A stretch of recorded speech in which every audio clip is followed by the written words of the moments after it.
Hai să vedem cum este la volan Model Play. Băi, ești nebun! Te obișnuiești? E personal, dar așa. Leu, păcat că tremură ca o Dacia.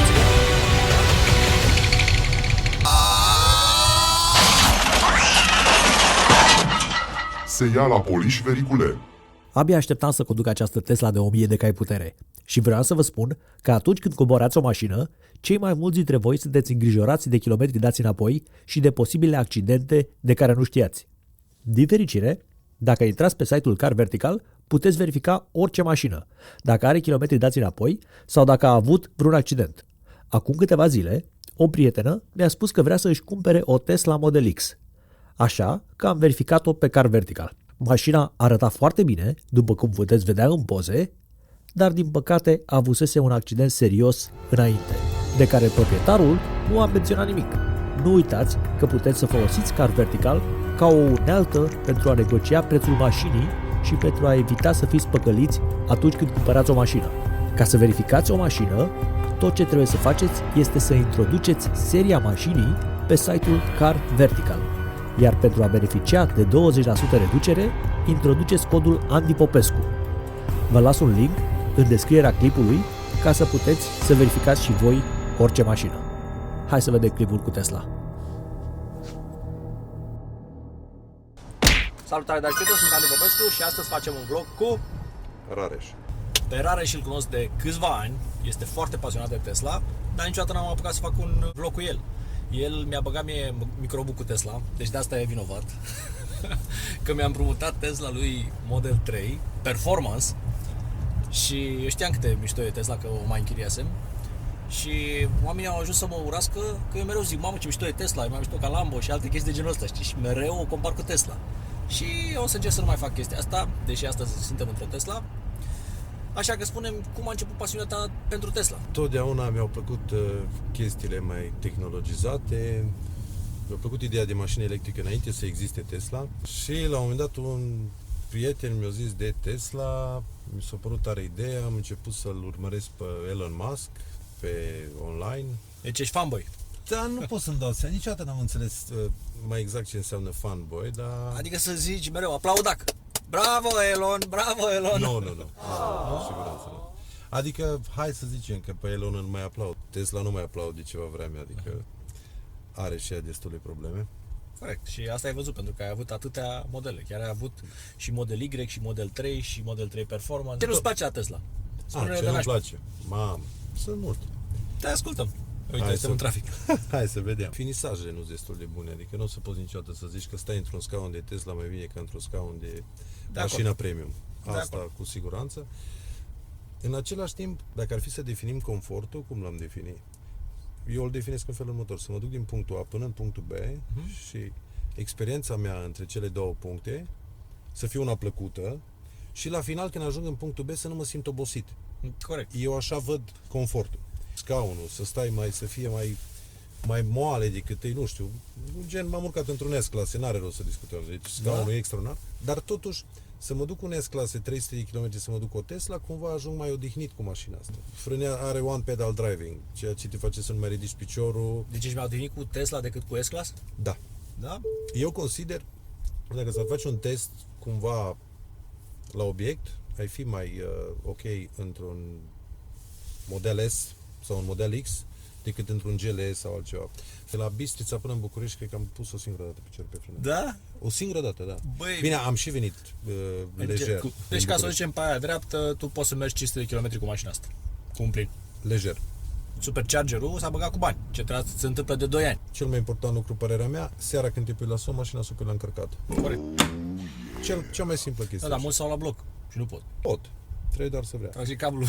Nu, așa zice pe balcon. A început să pută din ce în ce mai rău în București, pentru că sunt prea multe mașini. Să punem recirculare. Arată nouă mașina asta, nu vine să cred că are 15.000 de kilometri. Are atât? Da. Ți pare mult? Nu știu, stai să văd de unde văd. 15.000, uite aici. 15.000 de kilometri. Nu credeai că are 15.000, a? Nu. Cât a costat mașina asta? A fost 145-146.000 de euro cu TVA. Deci 146 cu tot cu TVA. Da, dar am luat-o fără TVA. Interiorul alb, exteriorul gri, A costat 2300 de euro. nu mai știu exact. Păi știu eu că m-am uitat, m-am interesat acum. 145.000 cu TVA. Da, Aceeași dacă o treabă. cumperi de aici din România e același preț? Același preț acum, da. Deci e foarte bine. Veniți aici în București, luați-vă Tesla dacă vă ține buzunarul. Că ziceai de ce nu mai îmi place la mașină. Îmi place povestea cu claxonul, mi se pare foarte Da, frate, periculoasă. e pe touch claxonul, deci stăteam să filmez mașina la mine în studio. Oh, what the fuck? Deci este pe touch. Spune-mi, te rog, cum claxonezi acum pe ăsta, că a intrat în fața mea? Cum? Te obișnuiești. Cum? Păi, așa claxonam, dar așa cum? Nu pot să folosesc faza lungă manuală. Nu? Nu te lasă. Trebuie să ții 3 secunde apăsat și e enervant. Ții 3 secunde apăsat, o lași, iar ții 3 secunde apăsat, iar o lași. Am devirat. N-are maneta, știi? Nu are Clasica maneta. Hai, boss. Nu are maneta. Eu zic că cea mai mare problemă pentru conducătorii care folosesc faza lungă manuală, Da? asta nu e ok. Bun, vreau să nu-i dai foarte tare. Da. De ce nu? Adică nu vreau să-i dai brusc. Ok. Pentru că camerele astea sunt foarte grele și mie să nu spargem plafonul ăsta. Mie îmi place mașina, să știi. Singurul motiv pentru care eu nu mi-aș lua Plaid ar fi că este mai lentă un pic de tot decât sedanul Model S. Este singurul motiv, dar asta e mai șmecher la drum lung. Da. Are locuri, adică chiar mie îmi place mașina. Al dracu Elon ăsta. Bun, mai zile ce nu-ți place la mașina asta, că îmi place când zici de rău. Dar toată lumea le place. Românul e hater din naștere. Așa zi. Pierde destul de repede 10% din capacitatea bateriei. Aha. Mi adresează foarte multă lume, și anume, cât mă costă bateria să o schimb? Cât te costă? Te-ai mira, eu zic că poți să-ți iei o baterie pe un Model S cu 5.000 de euro, pentru că ți-ia bateria veche și spune una recondiționată. Să știi că nu întotdeauna puteai să faci chestia asta, pentru că unul și-a aruncat Tesla, a pus dinamită pe ea. Și e pe tot netul, știi? Din cauza asta. Știu eu, știu. Ăla care a pus dinamită pe ea, știi? Da. Și acum eu, cum sunt un fanboy, o să spun că am văzut pe unul care a pus dinamită pe un GTR și după aia și-a luat Tesla. Nu rusul ăla care Habar face. n-am. Ca să vezi cât de repede merge Vorba. o informație. Până și bunica a aflat. Da, până și ea. O chestie nașpa, imediat Păi merge știi mai de ce? Că departe. e puterea știi? share-ului. Da. Niciodată o chestie bună nu o să aibă impactul ăsta. Da. Eu când mi-am făcut Instagram, prea aveam eu vizualizări. La un moment dat mi-a luat poliția permisul, știi? Și am pus story cu asta. Și am avut 3000 și ceva de vizualizări și aveam 300 de followeri. S-a bucurat lumea că ți-a luat permisul? Da, exact. Da, ai rămas de multe ori fără permis? Da, de 4 ori consecutiv. Mi se reține permisul? Da. Pe care permis? Și Deci atât. avem face cu un vitezoman. Nu neapărat, am avut ghinion. Să nu-i dai tare ca să nu zboare camera asta, Nu, sparge da. fața. Dar nu, eu nu fac oricum. E foarte tare la mașina asta ce se întâmplă de la 150 în sus. Trage la fel. De tare, de repede. Mai tare. Mai tare pentru că poate să pună puterea jos. Exact. Până Păi la vezi. 100 la... După ce treci de 100 la oră, ceva se întâmplă, te mai bag o dată în scaun, știi? Da, mă, ești șmecher. Pentru că pune puterea jos mai bine. Să fie din cauza că ai 1020 de cai sub capotă? Posibil. Deci omul are 1020 de cai pe mașina asta și se miră că trage și după 150. Ați înțeles, da? Dar interesant că Vai, domnule, trage la 150! de obicei cai electrici erau mai slabi decât Nu, ceilalți. sunt mult mai rapizi pentru că ai tot cuplul odată. Da, Sunt da, mult, la mult. viteze mari mă refer. Plus că asta are 3 motoare, nu două pe spate, unul pe față. Două pe spate. Păi 3 motoare, frate. Păi ai trișezi, ai 3 motoare. Dacă îți vine un Urus cu 1000 de cai, cu asta îl faci până la 250. Bă, De eu la am- 250 Sunt curios cum e asta la 100 la oră. Dar să nu vezi. cași brusc așa. Așa, un pic. Bă, tragi. La 120 la oră am simțit că mă bag în scaun. 40. Mult mai mult decât Tesla mea. Deci mult mai mult decât Tesla mea. 40. Ori 10. 40% am băgat piciorul în el. 40%? 40%. Și dacă ar fi 60 tot ar fi fost wow. Adică, pe bune, 40% mi se Da, pare. da. Băi, impresionant. 100%. Ma. Deci, s-a deschis torpedoul. Da. Foarte tare. Asta din Cât cap- aveai? Avea 100 la oră? Mamă, Da. trebuie să văd pe reluare faza asta. Deci e incredibil.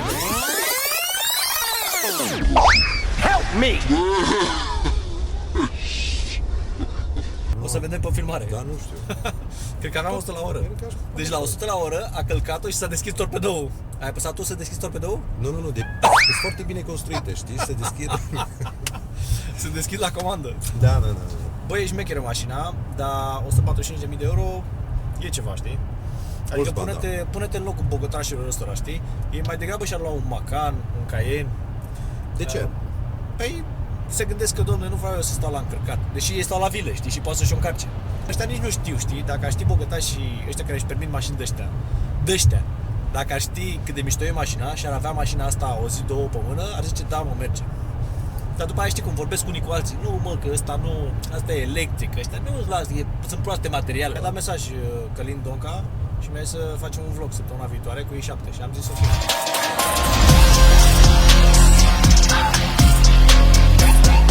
Atent, vreau să o carci la 120 la oră. Că la 100%? 100%, da. Băi, ești nebun. Bă, de ce tremură așa? Roțile? Mamă, dar de ce tremur? Ai speriat mașina. Bă, ceva nu-i bine. Bă, mi-a dezechilibrat ăsta ceva la roți, ai nebunit? Deci, a fugit foarte, foarte tare. E acum calcă încet și vezi dacă mai face. Poate nu ai roțile echilibrate. Încet. Nu se echilibrate roțile. A, să o calc încet până la 150? Da, să vedem dacă mai face. Cred că face. Uite, da. acum începe să tremure, vezi? Da, mă, ce? Deci la 130 la oră începe să tremure. E incredibil.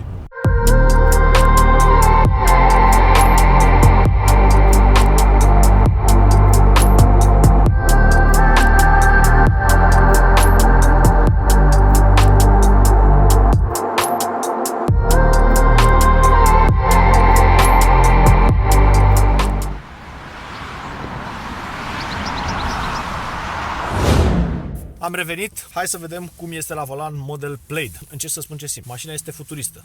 Faptul că are volanul teșit, e ca un avion. Vezi, totul ești efectiv ca un avion, mai ales că are și chestia asta până în sus. Deci până aici se oprește parbrizul. Deci, nu are schimbător de viteză și ca să o băgăm înainte, dai pe mașinuța asta înainte, da? Înainte. Da. Și acum Ești în drive. sunt în drive. Și când am Deci vezi ce mișto e? Poți să schimbi imediat să bagi în mașarier. Nu mai face ca la Dacia. Vezi? Deci foarte rapid. După ce iei ceva viteză, nu mai te lasă să bagi în parking. Uite, acum pac. Deci ăsta este schimbătorul de viteză, da? Deci ăsta este schimbătorul de viteză. Nu mai are schimbător aici, nu mai are aici, nu mai poți să dai flash. Bun. Mi se pare foarte mare mașina. Asta simt eu. Știi? Asta simt. Zici că merge așa cu... Și un pic cam grea. Da. Cât are? Cred că are 3 tone, nu? Nu, are 2 tone 600, 200. Deci eu asta o simt. Simt că merg cu vaporul, știi? Andy Băbescu cu explicația lui. Aici trage din baterie, în dreapta trage din baterie, în stânga scoate din baterie. Exact. Uite, trage. Băi, ești nebun! Oh, păcat că tremură ca o Dacie, dar rest... Bă, rest e bine. Rest e bine. Crezi că nu ți-au făcut ăștia echilibrarea? La vulcanizare, Cu siguranță, da. Bătea un pic, am dus la vulcanizare, echilibrat-o și eu n-am verificat după aici. Bă, ești bun. 3, 2, 1... N-a luat-o așa brusc, nu știu de ce. Ai văzut? N-ai apăsat tu destul. Ia.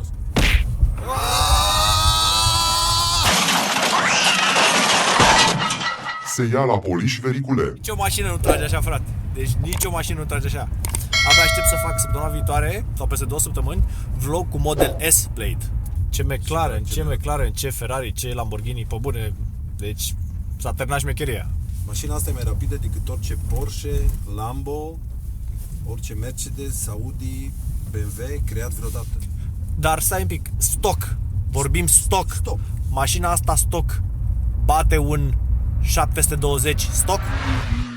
Asta nu știu. La 400 de metri. Face 9,5 secunde mereu.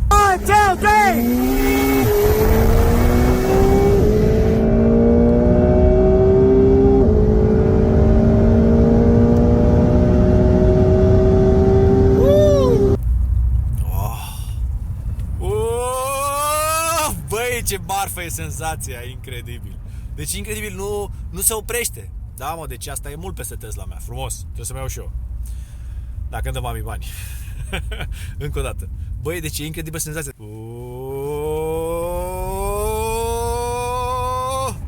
Vrei să faci un launch ca oamenii?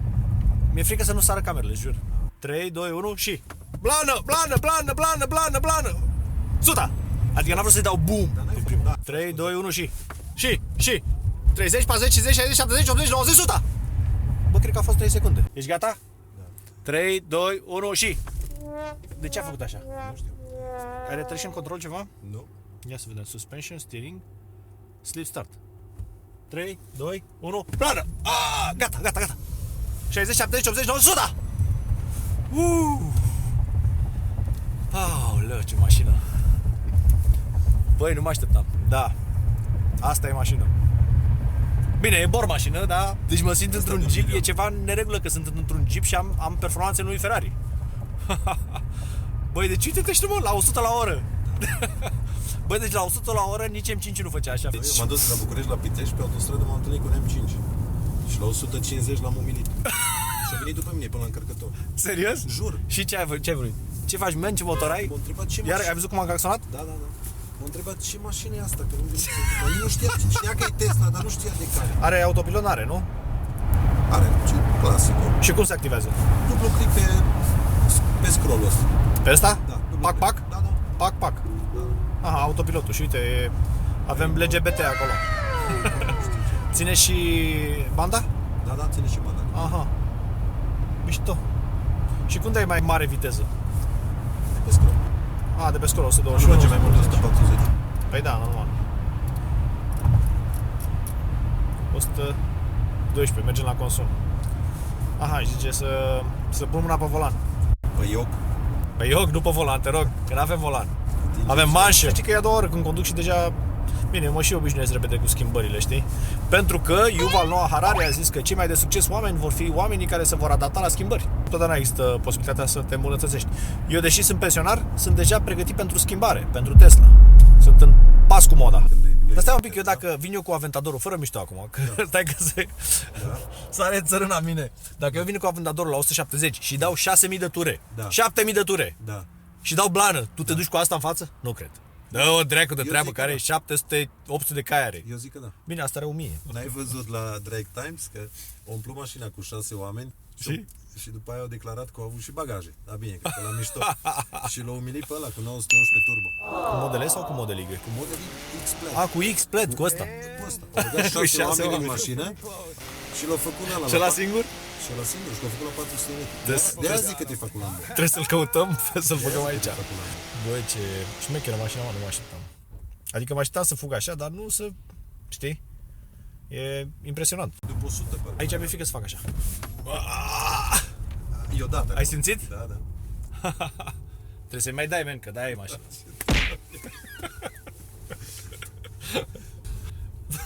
Da, mă, dar mă simt bine.